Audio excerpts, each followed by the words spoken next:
तो एक बार फिर आप सभी का स्वागत है मेरी इस वीडियो में। दोस्तों आज की वीडियो में मैं आपको बताऊंगा कि अगर आप बजाज फाइनेंस का जो ईएमआई कार्ड है वो अगर आप लेते हैं तो उसमें आपको क्या क्या फ़ायदा होता है और क्या क्या नुकसान होता है।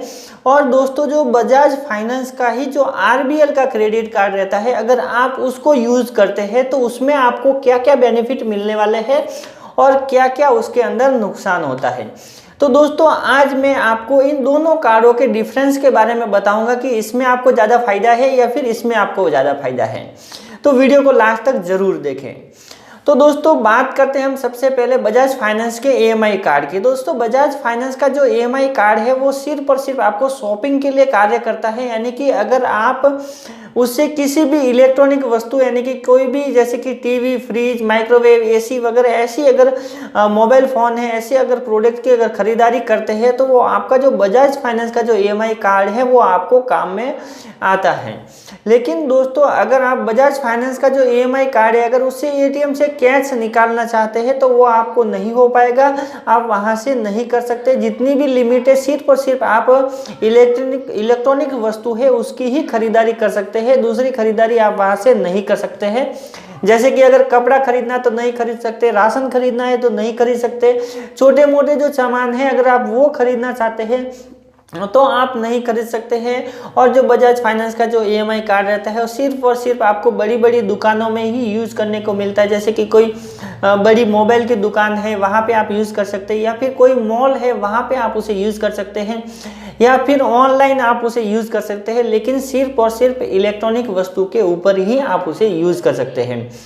आप उस बजाज फाइनेंस के ईएमआई कार्ड से अपने किसी भी वॉलेट में, जैसे कि पेटीएम वॉलेट है, एयरटेल पेमेंट बैंक है, ऐसी कोई भी जो वॉलेट बैंक है आप उसके अंदर जो पैसा है वो ट्रांसफ़र नहीं कर सकते हैं। आप अपने अंदर उससे रिचार्ज, मोबाइल रिचार्ज नहीं कर सकते हैं, डिश टीवी का रिचार्ज नहीं कर सकते हैं, किसी को पैसा भेज नहीं सकते हैं, किसी को मनी ट्रांसफ़र नहीं कर सकते हैं। तो ये होता है बजाज फाइनेंस ईएमआई कार्ड के कुछ फीचर और उसके फायदे और दोनों नुकसान, जो कि मैंने दोनों के बारे में आपको बताया है।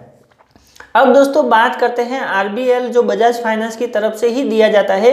जब आप बजाज फाइनेंस का जो ईएमआई कार्ड रहता है अगर उस ईएमआई कार्ड से किसी भी प्रकार की कोई भी वस्तु जैसे कि मोबाइल है, टीवी है, फ्रिज है, माइक्रोवेव, एसी, ऐसा कोई भी प्रोडक्ट जब आप खरीदते हैं और उसकी ईएमआई आप रेगुलर टाइम के ऊपर देते हैं तो बजाज फाइनेंस वाले ही आपको ये बजाज फाइनेंस का जो आरबीएल बैंक का क्रेडिट कार्ड है वो ऑफर करता है और उसके ऊपर ही आपको वो एक क्रेडिट कार्ड दिया जाता है।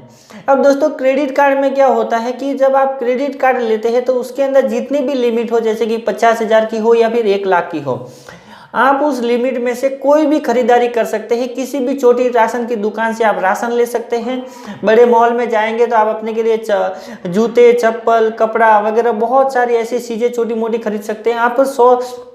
आप 50 रुपये से लेके 50 रुपये से लेके हजारों लाखों रुपए तक आप उसके अंदर खरीदारी कर सकते हैं। लेकिन बजाज फाइनेंस का जो ईएमआई कार्ड रहता है उसके अंदर आप ऐसी खरीदारी नहीं कर सकते हैं।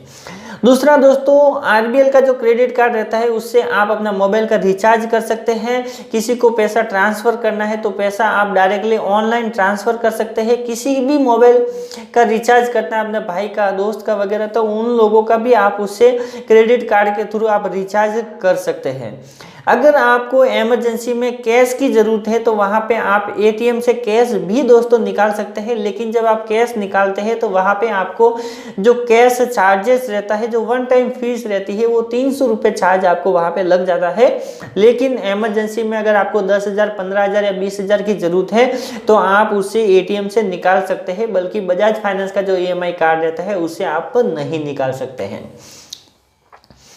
और दोस्तों जब आप अमेज़ॉन के ऊपर या फिर फ्लिपकार्ट के ऊपर जब आप खरीदारी करते हैं तो वहाँ पे आप बजाज फाइनेंस के जो कार्ड है वो किसी प्रोडक्ट के ऊपर मान्य नहीं है। यानी कि आप कोई प्रोडक्ट, जैसे कि आपको कोई मोबाइल ही पसंद आ गया, लेकिन दोस्तों मोबाइल के अंदर भी क्या है कि बहुत सारे ऐसे मोबाइल कंपनियां हैं जो बजाज फाइनेंस के जो ईएमआई कार्ड है उसको उसको सपोर्ट नहीं करती है, उससे आपका जो पेमेंट है वो नहीं होता है।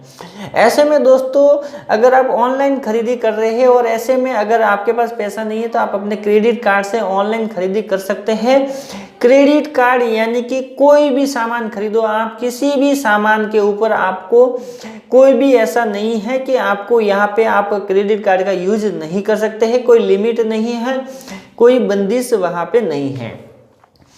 लेकिन दोस्तों बजाज फाइनेंस का जो EMI कार्ड रहता है उसमें सबसे बड़ा फायदा आपको ये होता है कि ये एक क्रेडिट कार्ड नहीं होता है, एक EMI कार्ड होता है। यानी कि आप सिर्फ और सिर्फ जो सामान खरीदते हैं उस कार्ड के थ्रू उसकी EMI करवा के भर सकते हैं, जिससे आपको बेनिफिट ये होता है कि अगर बाई चांस अगर आप उस EMI को पे नहीं करते हैं तो क्रेडिट कार्ड की तरह उसके अंदर चार्जेस नहीं लगाए जाते हैं, उनके अंदर बहुत सारा ऐसा इंटरेस्ट नहीं लगता है।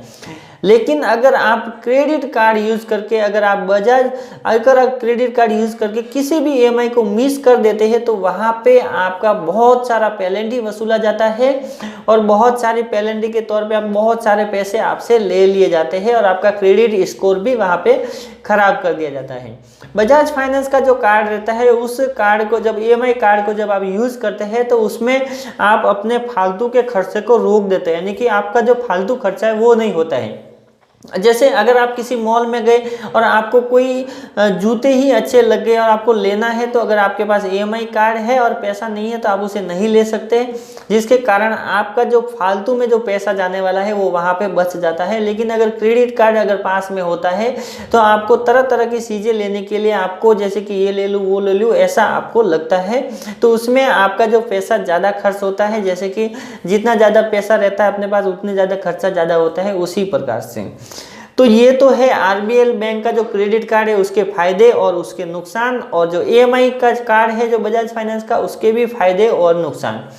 दोस्तों ये निर्भर करता है आपके ऊपर, अगर आप उसे कैसे यूज़ करते हैं। फायदे के तौर पे अगर आप सोचते हैं तो आपको फायदा होगा और नुकसान के तौर पे सोचते हैं तो आपको नुकसान होगा। और RBL क्रेडिट कार्ड का भी ऐसा ही सेम टू सेम, ये आपके ऊपर निर्भर करता है।